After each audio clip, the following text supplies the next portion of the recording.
Hello, YouTubers, and welcome back to another episode of The Grandstand here on the Ohio Patriot Education Network YouTube channel. I am, as always, your host, AR the Ohio Patriot. And for today's episode, which hopefully is still on YouTube after everything happened in the last couple episodes, today we are going to talk about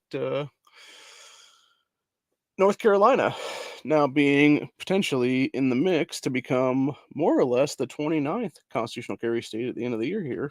So, for those who don't know, in the past 7 days, you had a Democrat woman from North Carolina who was in a very blue district there in one of the major cities. I think it was like Charlotte or Raleigh, one of the two areas there. And it was a plus 20D state or plus 20D district, basically. For those who don't know what that means, basically, is like it's so heavily Democrat. There's no way Republican or Independent ever wins that area, is what it is. It's exactly the kind of gerrymandering shit they pulled here in Ohio several times now with the major cities when it comes to people like Allison Russo, to where she gets into office by default every time because nobody's going to challenge her in the district because it's so heavily Democrat, is what it is. To where it's like a plus 30, plus 40, whatever there. And the thing is, though, this particular woman in North Carolina, whose name I can't remember offhand, but basically, she straight up said, after winning there in 2022 as a Democrat representative, she looked at the Democrat Party in the past couple months now and realized how much it has changed to where it does not represent her values anymore. And that should tell you something. And this is one thing I'm realizing now with a lot of these people who are, kind of like, as Tim Pool would put them, classical liberals, or really as I like to put them, blue dog Democrats, because there are some blue dog Democrats from places like Texas and stuff like that who are still pro 2A as fuck, is what it is. Like, they'll sit there and be like, they'll be kind of indifferent when it comes to, like, abortion access, or whatever, when it comes to being either like, sort of pro choice or whatever, and like pro abortion stuff or whatever. But then on the flip side of things, they'll be like, okay, I'm actually pro gun then too, is what it is. And so it's kind of like one of those weird things where it's like, okay, they're good on one thing that you like. Should you vote for them on that thing versus they're against something else that you're for, which is, innocent human life, is what it is. So, anyway, basically, she came out the other day and essentially said, being there in North Carolina, being her district in a blue district there and stuff, that Democrats don't represent her anymore, is what it is. The party has changed. The goalpost for that party has changed so much in the last, like, several years, is what she was saying there, that it's unrecognizable as a party now to her. And I don't blame her, honestly.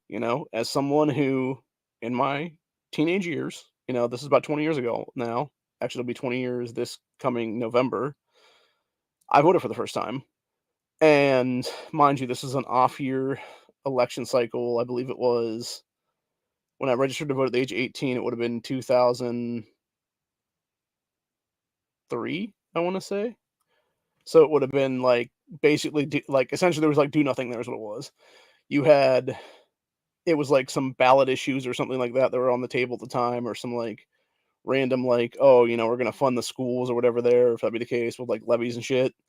Or they wanted to pass levies to fund the schools and stuff, which we, tended to vote against, is what it was. Because the problem with school levies, and this is the biggest issue I have with the whole thing, is when you don't have kids in the school system and your property taxes are being affected and risen because of a bullshit school levy, when in reality, if we're going to be sitting there spending, billions and billions to trillions of dollars overseas for stupid ass government waste, why isn't that money going to fund public education in this country, or any education in this country, whether it be public, or really how I look at it right now is it should be any kind of school voucher program, to where it's the parents of the kids pick where those kids want to go.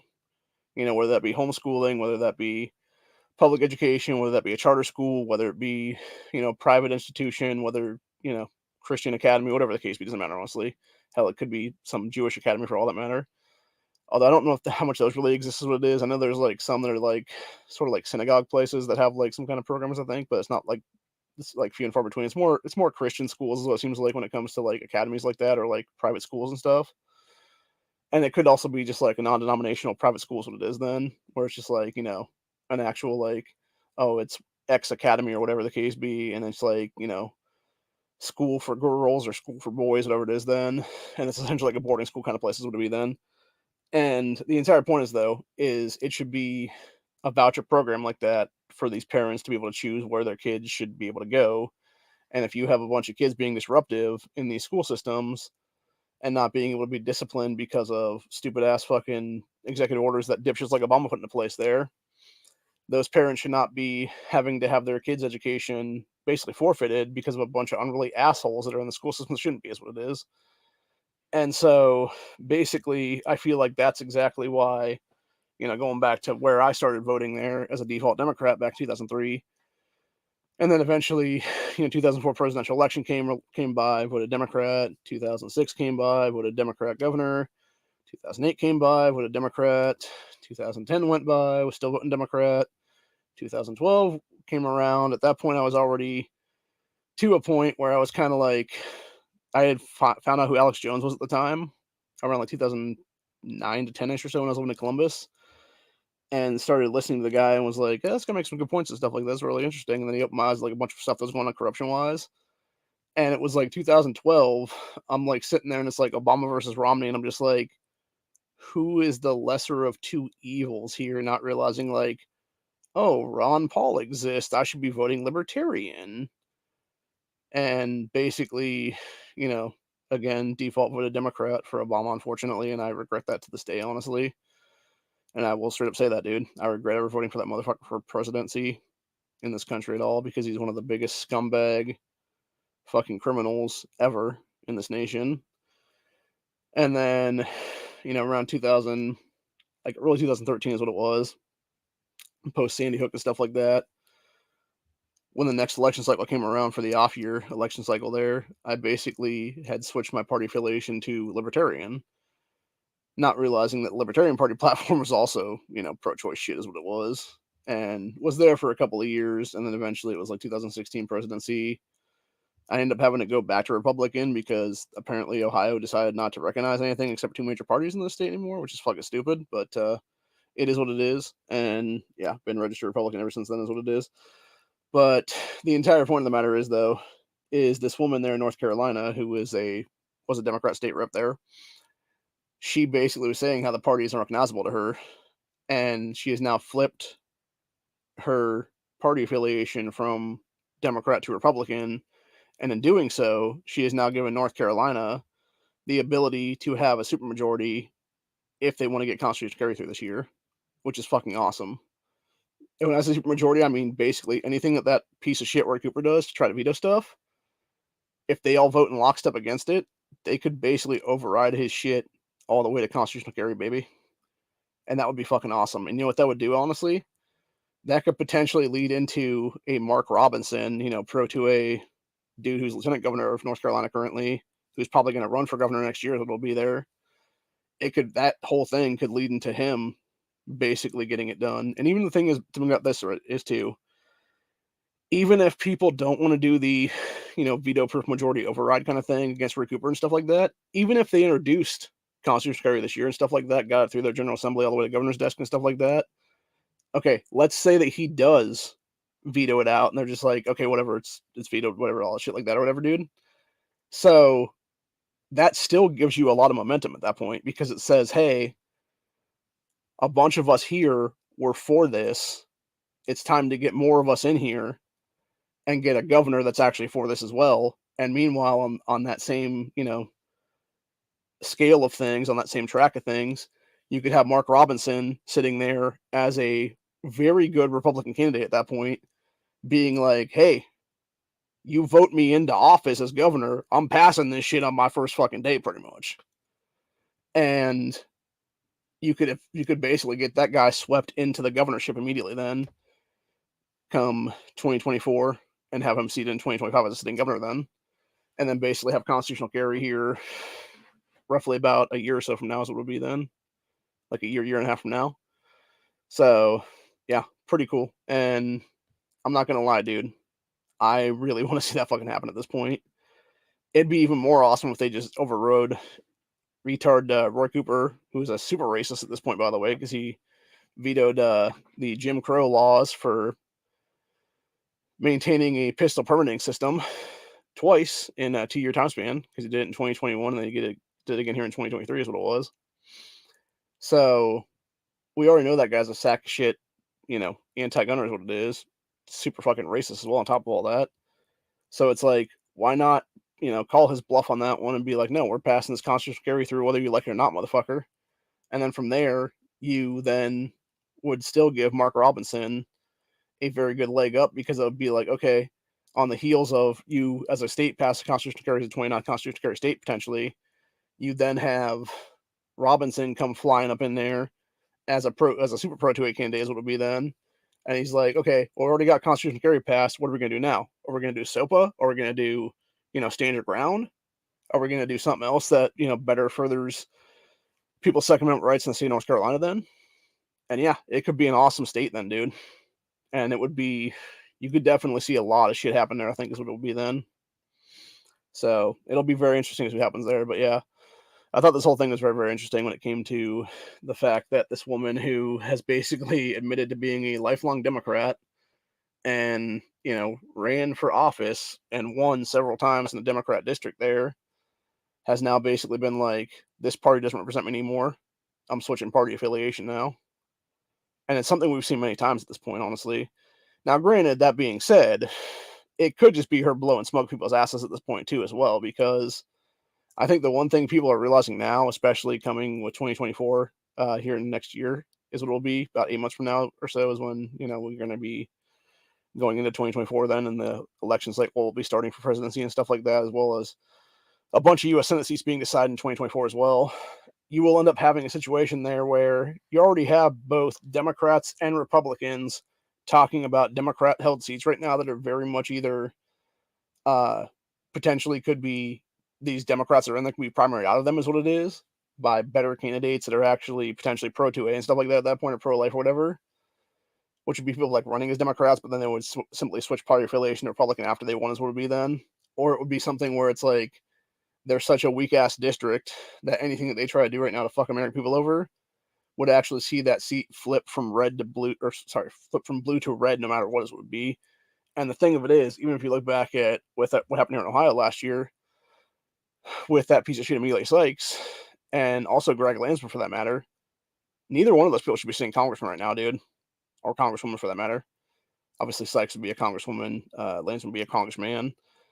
Neither one of them should be in Congress right now because if Frank LaRose, Secretary of State of Ohio, would actually do his fucking job, it would be proven that both of those seats were stolen with massive voter fraud, is what it would be.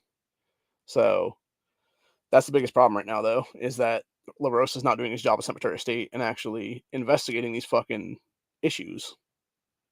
And wants to sit here and claim there's no voter fraud in the state of Ohio, which is absolute bullshit that there is. There has been since Sherrod Brown cheated way back in the office in the U.S. Senate in 2018 versus then opponent Jim Renacci. And it's absolute garbage that he's not being investigated, dude. So, again, that goes to the corruption in the state of Ohio when it comes to state level shit, which hopefully I'll be able to fix here in a few years when I actually run for governor myself in 2026, if we're still a functioning country by then, obviously, because the way things are looking right now, it's like very much balkanization before then, I think, is what will happen. So, anyways, but yeah, the entire point though is you had Lansman and Sykes's congressional seats currently, those districts being either toss-ups or potentially being flipped in 2024 by Republican supermajority and stuff. And then you have a bunch of other congressional districts and a couple Senate seats and stuff like that being flipped from Democrat to Republican held places and stuff. And we're seeing when it comes to, redistricting maps and stuff like that at other state levels, there is a lot of Democrats that are very, very scared right now and are basically shutting their mouths on certain topics because they know for a fact that they're going to get knocked out in their various districts when the next election cycle happens here because people are just sick and tired of them as a party is what it is, dude. Because again, they've pushed so much rhetoric, they've pushed so much fucking insanity just down our fucking throats every single day is what it is that, everybody's just sick of it, man. Like we're just sick and tired of all the bullshit and it's going to be awakening. It's going to be a reckoning for these people. Like there's going to be a mass awakening, I think, is what's going to happen. And it's like, it doesn't even matter if people vote Republican or not, dude. Like as long as they just don't vote Democrat is what it is. They can vote Libertarian, they can vote Green Party, they can vote fucking some kind of third party independent for all the fucking I care, honestly, dude. Like just stop voting Democrat, honestly, for God's sakes. Like, stop letting these jackasses take power in any state, dude, is what it is. Any state, any city, anywhere is what it is. So, anywho. But yeah, I thought it was very interesting how you had this woman who was in such a heavily blue district there in North Carolina, who now is like, this Democrat Party is not the party I grew up with. And she's right about that, dude. And like I said before, like, you even looking back 20 years now, when I started voting, dude, the Democrat Party of 2003 is not the Democrat Party of 2023, because the Democrat Party of 2003, you can look back into that time period, and maybe they were a little bit nutso or whatever then back then those days, dude, but like, there's a reason why you had dipshits like oh god, what's that one moron's name? The guy who yad himself right out of the fucking, presidency versus Bush is what it is, dude. And then wants to sit there and act like he still has any kind of power or any kind of opinion in this country is what it is, dude. Uh, fuck, I can't remember that guy's name is offhand. Let me look that up real quick, actually, because I swear to God I should know this name, but I can't remember what the guy's name is now. Let's look up Priz.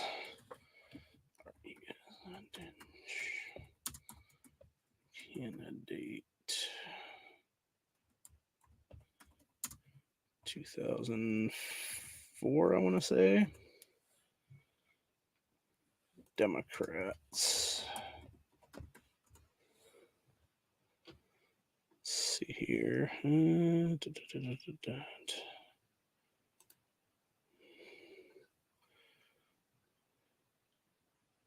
Howard Dean, that's who it was. By the way, that dude, there's no way that guy wasn't on fucking cocaine when he did that shit, dude. Like, there is no way that was, like, legit real energy and he wasn't just high as fuck on something, dude. Legitimately. Sorry, throat's starting to hurt a little bit. I take a little drink there. Got a little bit on me, too, unfortunately. Beard's a good catch-all for that, honestly. But, yeah, that being said, like I said, though, looking back at that, and Howard Dean's just, and fucking, like, yeah, himself right out of the presidency is what it is. Like, looking back at that, like, 2003, 2004, that political party is not the same as it is now in almost 2024 now. It's so much more corrupt. It's so much more insane. It is, you have multiple terrorist organizations as their fucking, terrorist arm at this point, being obviously BLM and Antifa, among others. You can get into the whole thing about how many leftist terrorist organizations exist out there right now, besides BLM and Antifa. You got RevCom, you got Refuse Fascism, you got all these other, like, little small factions. That BAM one that Yvette Flarka was leading years ago. I'm not sure whatever happened to that. I think it basically went away because I think she got arrested for something eventually then. And yeah, those people were definitely doing, like, terrorist shit at that point, dude, by the way, like 5, 6, 7 years ago then. So, anyways, the entire point I'm trying to make, though, is you have all these people realizing that, a party of 20 years ago is not the party today is what it is. Or a party of 60 years ago in JFK's administration is not the party it is today. Ironically enough, you had Robert F. Kennedy Jr., RFK's son, recently filed paperwork to try to primary Biden out in 2024, which I actually talked to some people about that recently. I'm like, damn it, now I kind of want to vote in the Democrat primary for Robert Kennedy at this point, honestly, dude. But it's like, I really don't want to vote Democrat is what it is. Like, I kind of wish I could do, like, 2 votes at that point and be like, I'm going to vote for Kennedy over here and then vote, like, whoever in the Republican primary then as well at the same time. I wish we kind of did have that power to do that, honestly, in this country. Like, I'm not sure what that would be called, if it would be like I don't think it would be like ranked choice voting, or maybe it would be actually. But yeah, it would be interesting to have like I would almost call it like double ballot voting, I guess is the way to put it, honestly. Where it's like, yeah, if you want to vote in both primaries, whatever the case be, for to choose like who goes against who is what it is. Like, you should have that ability to do that's what it is. And now that being said, I think the biggest problem with that would be you'd obviously have a bunch of Democrats abuse the shit out of that then, because it would be like, oh, well, we'll just vote in some weak ass candidate versus our fucking like strongest candidate or something like that. And it's like, meanwhile, you'd have people like me that were just like, I just don't want this dumb motherfucker up here. So I'm going to vote the other guy that I actually do kind of want to see in that thing. So if he even were to win, it will be a better person than the jackass that's currently in there, is what it is then. And then versus, the field of whoever else on the other side would be then. So, yeah, it's a whole thing then. But it would be interesting. I don't think it's ever going to happen, though, unfortunately. But, them's the breaks, I guess, is what I'd say best. But anywho, so basically, yeah, it's interesting to see this woman there in North Carolina, the state rep there, deciding that she basically now flipped their legislator and gave the Republican GOP in North Carolina a supermajority veto proof for anything that they want to do now, up to and including constitutional carry. And when you have mainstream media freaking the fuck out about that, dude, that tells us something. And it's time for people in North Carolina that are pro 2A people, get off your asses, ram that shit through as fast as possible in your General Assembly, and have North Carolina become the 29th constitutional carry state in this country. Because we already know who's going to be 27 and 28. It's basically a matter of time before it's either South Carolina becomes 27 or Nebraska becomes 27, and then the other becomes 28 after that then. And so forth and so on. And then you'd have North Carolina become 29 pretty much. And the thing about that is, and this is something I was talking about to some people I am friends with on Facebook and stuff, we only need 38 right now, dude. If we get North Carolina to be 29, we only need 9 more states in the coming years before we can potentially have a convention of states and force everybody else to be nationwide constitutional carry then. That would be fucking amazing. Can you imagine that? I can imagine that, dude. I don't think people 15, 20 years ago could have imagined that. I don't think people, 20, 25 years ago could have imagined that in 2023 there would now be 26 permanent list carry / constitutional carry states in this country. I mean, hell, even, 4, 5, 6 years ago, there was only about 10 or so at that point, dude. And then all of a sudden people realize, like, why is government trying to restrict our freedoms and stuff? Fuck these people. Why are they trying to create a permitting system that fucks over the poorest of the poor here? Why am I having to be forced to pay money for some bullshit system, for some government permission slip to exercise my Second Amendment rights is what it is. And for most of us, that's what got us into the fight is what it is, dude. For me personally, it was basically seeing how stupid Ohio's gun laws were back in 2019, watching the Dayton Massacre happen, and then watching my own federal swatting happen within a week or so after that, that got me into this fight. Seeing the Democrat Party here, these pieces of shit like Allison Russo and Casey Weinstein, etc., trying to pass ERPOs, trying to pass, obviously ERPOs also red flag laws, trying to pass that crap, trying to pass universal background checks, trying to pass magazine bans, everything like that.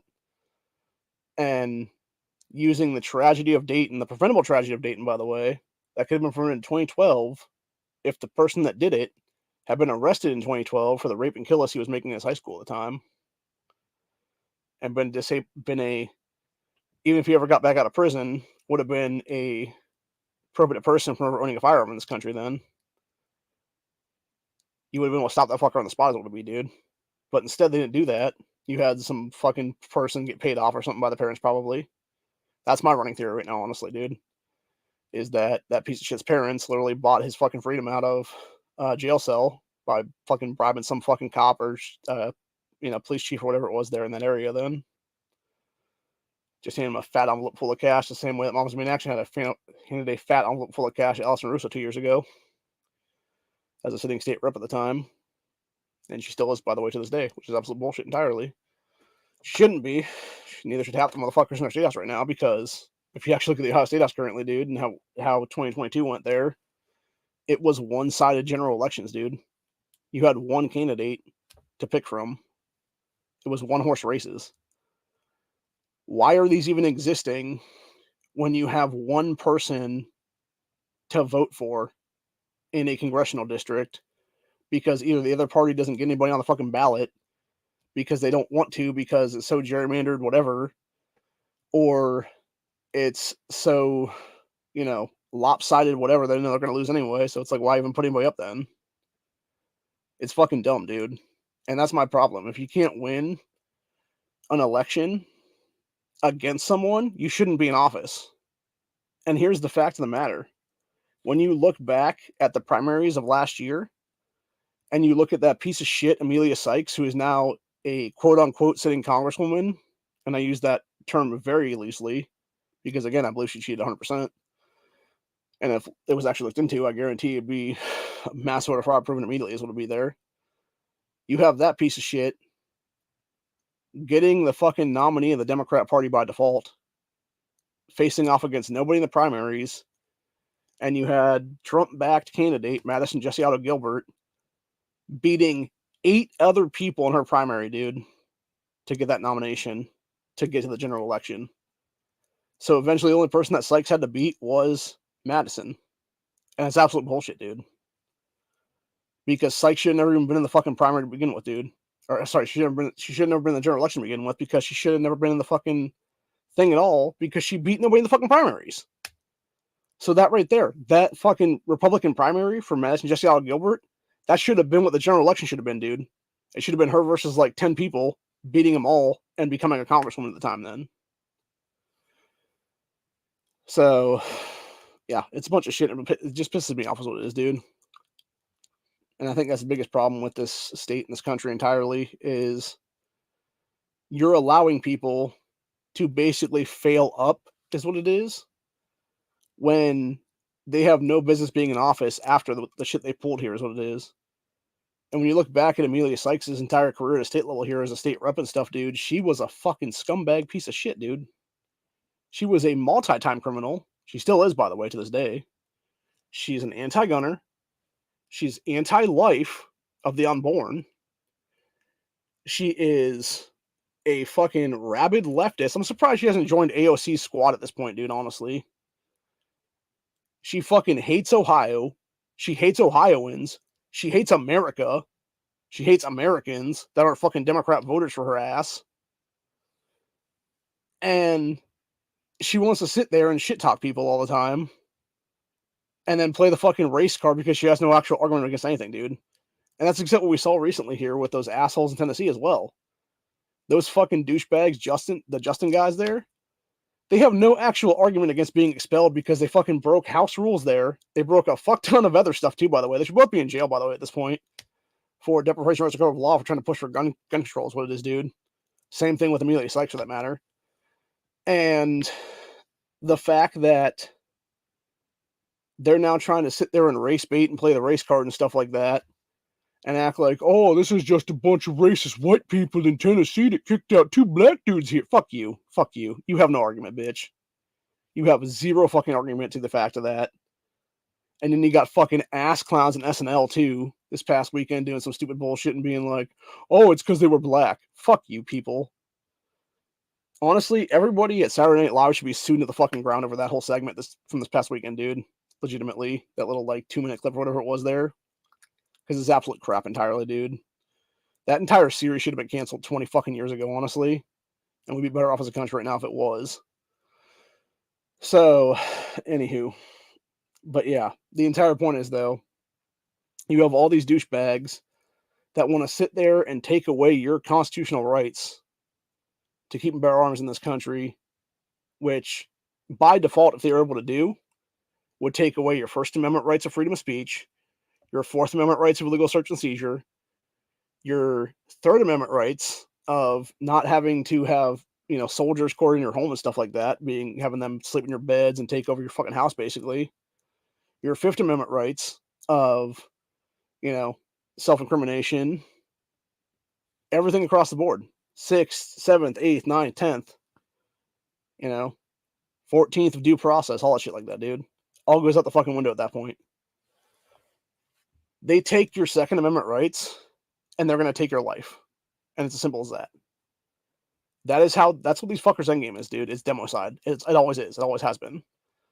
There's a reason why death by government, democide, is the leading cause of death in the 20th century and probably the 21st century here as well, by the way.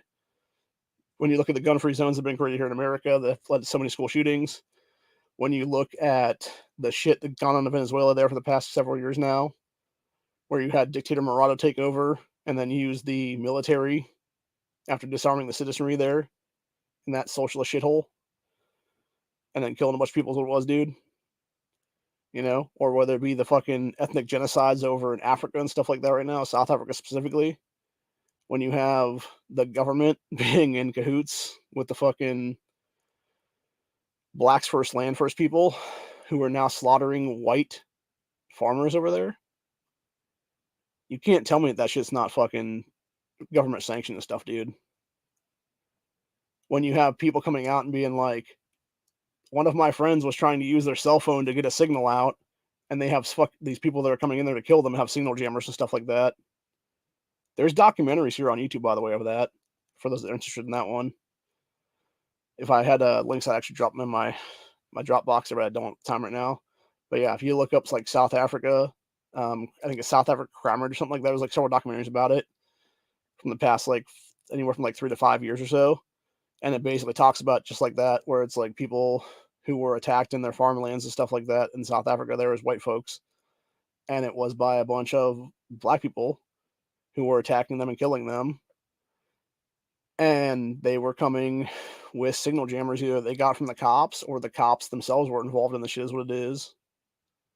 Which is not surprising. I mean, you know, the thing about all those countries like that, especially like the ones that are like super shitholes like that, is if you're only making a few dollars a day and some dude walks up to you with equivalent of like $1,000 or something and hands it to, and like puts it in your hand or whatever, are you really not going to accept that bribe and just be like, oh yes sir, here you go? Hell no, you're going to fucking take that bribe, dude, because you're going to make a better life for yourself and your family is what it'll be then. And that's the problem with corruption in those countries is what it is, dude. Same thing here in America. You know, it's why you have big pharma and big agro and fucking big banks, etc., basically funding super PACs for all these candidates now. And now you have obviously people like Michael Bloomberg and stuff like that, all the anti-gun organizations now funding their own shithole candidates there that are within their own ranks as a bunch of evil gun grabbers and pushing them forward as candidates into seats of power is what it is now. Which, by the way, they actually did in the last election cycle here in the past like 2 weeks or so. They swiped a bunch of seats there, dude, in places like Illinois, in places like Wisconsin, etc. The bitch in Wisconsin that got on the state Supreme Court there was a fucking Michael Bloomberg Moms Being Action member, dude. She should have been disqualified in the fucking spot from even running for that seat, dude, because of the fact that she is a literal fucking anti-gun piece of shit.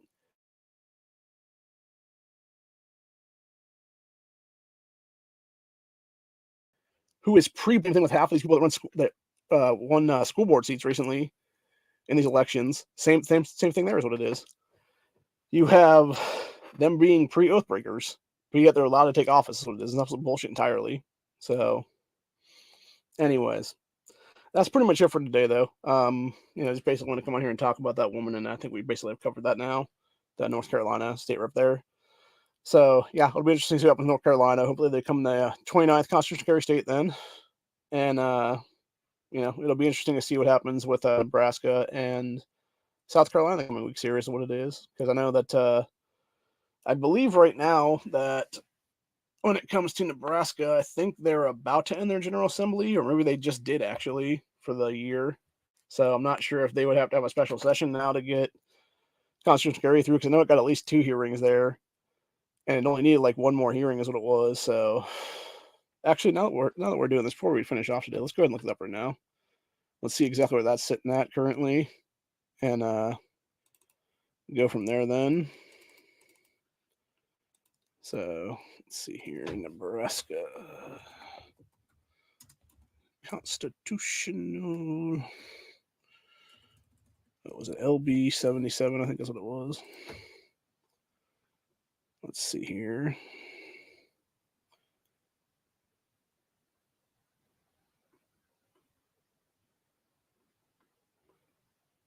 Oh, wait. Did they become a constitutional carry state? Because it looks like they may have become. Let's go back and look here. Let's see. Repeal of concealed handgun permit requirement. That was on the 29th. Let's see what this is now here. Let's see. Unicameral update. Okay, so this is from Senator Tom Brewer. This is the guy that created the bill, by the way. Good dude. One of the better people that are there in Nebraska.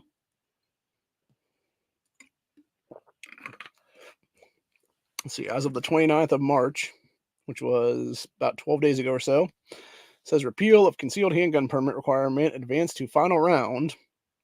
So the bill that would remove the requirement for a concealed handgun permit in Nebraska advanced from select file March 28 after a successful closure moment or culture moment. I'm not sure if I pronounced that word. Anyway, says current state law requires that an individual pass a background check, submit a $100 permit fee. That's fucking unconstitutional, by the way, because that directly infringes upon the U.S. Constitution and the right to keep and bear arms because you're forcing people to do fucking pay to the government to exercise their rights. Is what it is. So anyway, let's see, pass a background check, submit a $100 fee, and complete a handgun safety course to obtain a concealed carry permit. LB 177, introduced by State Senator Tom Brewer, would waive those requirements. Under the bill, an individual not otherwise prohibited from possessing or concealing or carrying a firearm in Nebraska would be allowed to conceal carry without a permit. It's an LB 77 would also prohibit counties, cities, and villages from regulating ownership, possession, or transportation of a concealed handgun. So basically, and the reason that this is the thing about Nebraska too. The way that Nebraska is currently, you basically have the two leftist shitholes of that state, which are Lincoln and Omaha, are pretty much the only places you can't carry because they have citywide ordinances against actually having the ability to defend yourself. They're also, by the way, the most violent places in Nebraska because, again, they're Democrat-run hell pockets is what it is. And so you basically have the rest of the state right now more or less actually being a constitutional carry state because it's so rural and stuff. It's just those major cities that need to be on board with it to make it a full constitutional carry state is what it is then. So anyway, moving back to the rest of that article though. It said an amendment on general file LB 77 would subject an individual to an additional misdemeanor charge for carrying a firearm or destructive device while committing certain dangerous misdemeanor crimes, including harassment, stalking, domestic violence, shoplifting, or how the fuck is shoplifting part of that's bullshit, dude. And resisting arrest, among others. Okay, so basically it's like, oh, if you're just committing any kind of a crime with a hand, like you have a gun on you or whatever, like you're just getting fucked over, basically what it is. Which is ridiculous. Anyway, let's see. Individual would be subject to a class 1 misdemeanor for a first or second offense and a class 4 felony for a third or subsequent offense after the third, so fourth, fifth, sixth, etc. So Brewer said LB 177 would allow law-abiding citizens to fully exercise their constitutional right to concealed carry without being required to pay for a permit. Quote, this bill is trying to help Nebraskans be able to protect themselves. LB 77 would not allow felons or perpetrators of domestic violence or those with dangerous mental illnesses or other prohibited persons from carrying weapons, said Lincoln Senator Jane Raybould, led the opposition. By the way, this Jane woman's a fucking psychopath. I've looked her up before on this channel. We've talked about her before as a potential oath-breaking piece of shit is what it is. I think this is the same one. Pretty sure it's the same one. Is this the same one? Oh, wait, no, sorry. This is a different one. What? Wait, no, is this the same one? This might be the same one. I can't remember. There's so many. There's so many fucking oath breakers from all these states anymore. They're Democrats, dude. They're all scumbags. But yeah, this woman just seems like a sack of shit, honestly, dude. Honestly, this woman looks like every MDA teacher ever, basically, dude, is what it is. Like, I was a teacher, and then I became a Moms Demand Action member, and then I became a state rep or state senator. So really, you're just an oath breaking piece of shit all the way around is what it is then. So fuck you, lady. So anyway, but yeah, she just looks like the kind of type it'll be, man. But anyways, it says this Jane woman led the opposition to the bill during the second round of debate. The rights secured under the Second Amendment are not limited, she claimed. Yes, they are, you stupid cunt. And you're just working with the office by even saying that. And this is the problem right now, right? Is that we're even allowing these fucking people to remain in power ever after that. Here's the thing, right? The second that any of these people submit any anti-gun legislation, any infringement, any amendment to an infringement upon our Second Amendment rights, or anything else for that matter, whether it be, pro-abortion legislation, pro-baby death legislation, what it really is at the end of the day, any of that kind of crap, dude. The second they're pushing through any of that shit, they should be automatically arrested out of fucking office for deprivation of rights under color of law, charged with various crimes at that point, underneath that kind of underneath those kind of charges, what it would be then. Because at that point, deprivation of rights under color of law should be a felony nationwide, is what it should be, not a misdemeanor like it is in over 50 states right now currently. And they should be serving, at minimum, 10 years in prison for that charge. Never allowed to hold an office again after that, dude. So whenever they're arrested here in 2023. They go to trial on that thing, convicted of that thing. Trial might be 2024 for all the fuck we know. And then they go to prison for a decade of their lives until 2034. They get out. They can never hold elected office again in this country. That's if they get out, by the way. Because, again, that would be a first offense, potentially. If there was some way for them to do a second offense, it would be life imprisonment automatically then. And depending on severity of the crime in the first place, if it's going to be something like that, it should be life imprisonment for these fucking people. Because you're directly breaking your oath of office by trying to attack people's constitutional rights. You should never be holding power in this country ever again, is what it is anyway. Because you should never have been holding power to begin with in this nation, because you were an oath-breaking sack of shit the whole fucking time, is what it is. So, anywho. Continuing.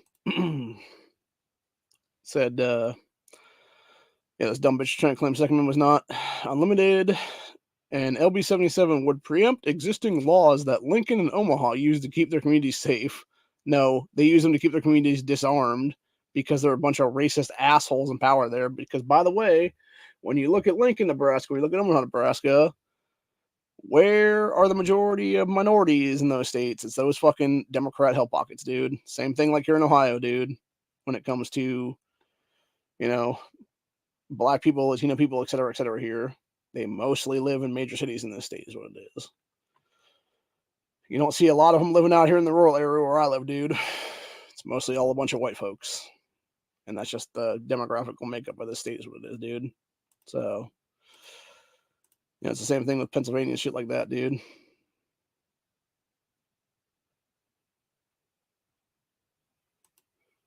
Anyway. Where's that now? Yeah, it said... Okay, so you got Jane basically lying, claiming they're keeping communities safe there in the major cities. Said the current ordinances helps us prevent the mentally ill, substance abusers, gang members, and known criminals from purchasing a firearm. No, it doesn't. Because again, those people aren't buying their shit from the fucking place. They're buying them from the black market, lady.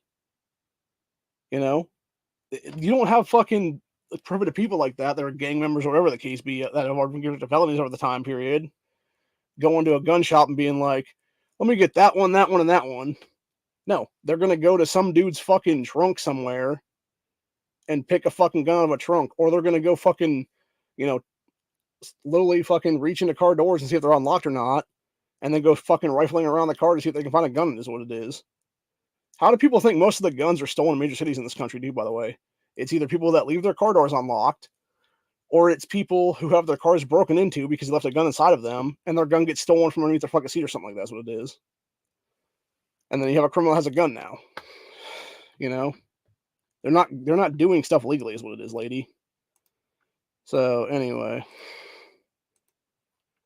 where the fuck was that now? Let's see. Said Omaha Senator Terrell McKinney disagreed, speaking in support of the bill. He said Omaha's concealed carry permit ordinance is used by the police to discriminate against black residents. Of course it is. And that LB 77 is one way to address this problem. State Senator John Kavanaugh of Omaha offered an amendment to the bill that would have maintained the permit requirement in Nebraska, but would have removed permit issuance and renewal fees. That's basically what they tried to pull in Indiana a couple years ago, dude, where it's like, oh, if you're a resident of the state, you get lifetime shit or whatever, but you still have to pay the initial fee, is what it is. That's nothing, dude. You're just an asshole. That guy tried to claim that the measure was a compromise to address the concern that permit fees are an undue burden of gun owners. So is the fucking permitting system, you fucking idiot. That's the entire point, buddy. The entire permit system is bullshit, dude. Legitimately. Again, by the way, for those who don't know, the reason why I'm against permitting systems in this country is it's nothing more than a gun confiscation list, dude. If your name is on a concealed carry permit holder list, they know you fucking have guns. They're gonna, if you have a confiscation in this country at some point, they're gonna go after that list of people first, is what it'll be, dude. Why give them that ability to have that? Government should not have those lists, dude. Period. Ever. End of fucking story. So anyway, continuing on here though, it says, where are we at now? It says State Senator Steve Armand spoke in support of the underlying bill and in opposition to Kavanaugh's amendment, saying it would derail everything LB 77 seeks to accomplish. Yes, it would, and that's the entire point, dude. It's a bunch of scumbag Democrat bullshit, is what it is, dude, or Rhino bullshit for that matter. I'm not sure where that Kavanaugh guy lies. Actually, let's go ahead and look it up right now. We'll go ahead and see what this fucking clown even looks like. Oh yeah, exactly like I thought, dude. Fucking Democrat Party. 42 years old, by the way, is who this ginger ass motherfucker is right here. This guy even looks like a fucking Bloomberg Doug motherfucker, dude. For real. That dude looks like Antifa without a mask on, honestly, dude, truthfully speaking. It looks like Antifa leadership right there is what that guy looks like to me, honestly, man. I'm not least bit surprised that jackass is trying to pull some bullshit to take away people's rights is what it is, dude. Typical Democrat Party way is what it is, man. Anyway, let's see. That Steve guy said, it's time for us to become like all the other states that allow the constitutional carry so that individuals can exercise their Second Amendment rights without having a permit.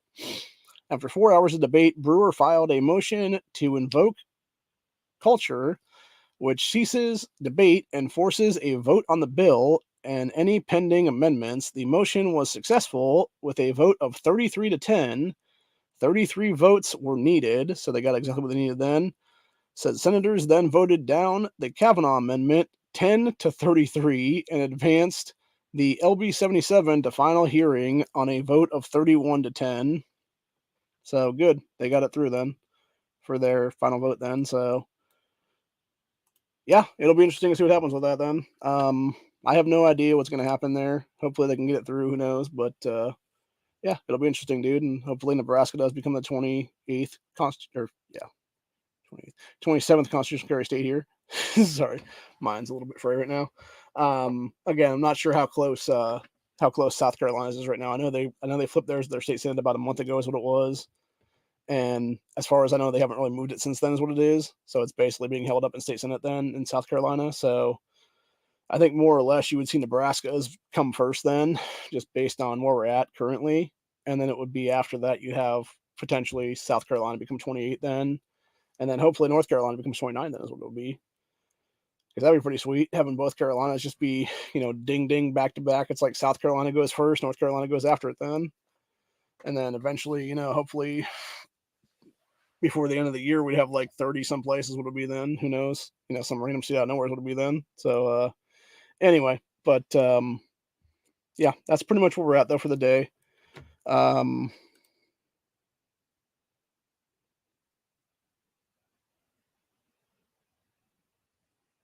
Sorry, somebody popped in the comment section there. I was looking at some of the comments there.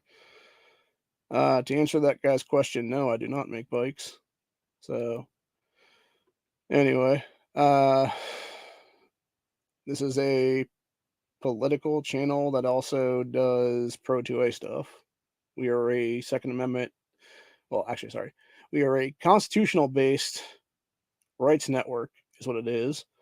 And we pretty much focus on the advocacy and activism of Second Amendment rights is what it is specifically, because we know without those, nothing else is ever going to have any kind of right is what it will be. But yeah, our backing is the Constitution. I consider myself constitutionalist very much. It's why I founded Ohio Patriot Education Network. It's why I will continue to found and work on other things in the future. It's why I have done much in the state of Ohio to help get constitutional carry passed here in the past couple of years, as well as standard ground for that matter. And my fight just began about 4 years ago, honestly. And it's going to continue on for the next, hopefully, 40 to 50 of my life, as it'll be then. So, anyway, or until the day I die, really, is what it'll be. So, anywho. But yeah, that's where I'm at right now, though. So it's interesting. It'll be interesting to see what happens in Nebraska then. Like I said, that's the last update we see there from the 29th of last month. So not sure if anything will happen here in the next few days or not. But it might have to be some kind of special session that they hold then for that third hearing or something maybe. And hopefully the governor of Nebraska does his job then and does that. And we Nebraska become 27, and then like I said, have South Carolina be 28 pretty quick after that then. And then hopefully at that point, during all that stuff, you have North Carolina submit some kind of bill is what it'll be then, and they potentially be 29th then is what it'll be. And then by the end of 2023, you'd have at least 29 constitutional carry states in this country, and that'd be fucking awesome, dude. And it's like, welcome to the party, pal, because that's what we need right now. We need this country to be to a point of constitutionalism again. Honestly, personally, I would love to see 30 in 23 right now, dude. I don't know who would be the 30th, honestly, right now offhand, but it'd be pretty cool to see a 30th state pop out of nowhere then, dude. North Carolina being 29 and whoever else being 30 then. Because it would be fucking fantastic to see 3/5 of America by the end of the year being constitutional carry states. Because at that point then, come 2024 election cycles, we would only need 8 more. 8 more, baby. Just need those 8, man.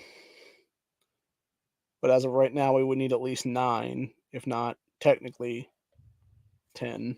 So, because it all depends on North Carolina right now if they want to become a constitutional carry state by the year or not. Then, but anywho, like I said, though, that's where we're at for the day. Though, I will be back again. Probably, I don't know. Maybe tomorrow, maybe Tuesday. I'm not sure. Well, actually, I guess technically we're already into Monday, so perhaps sometime later today. I'm not sure. Probably more likely Tuesday, Wednesday, somewhere in there.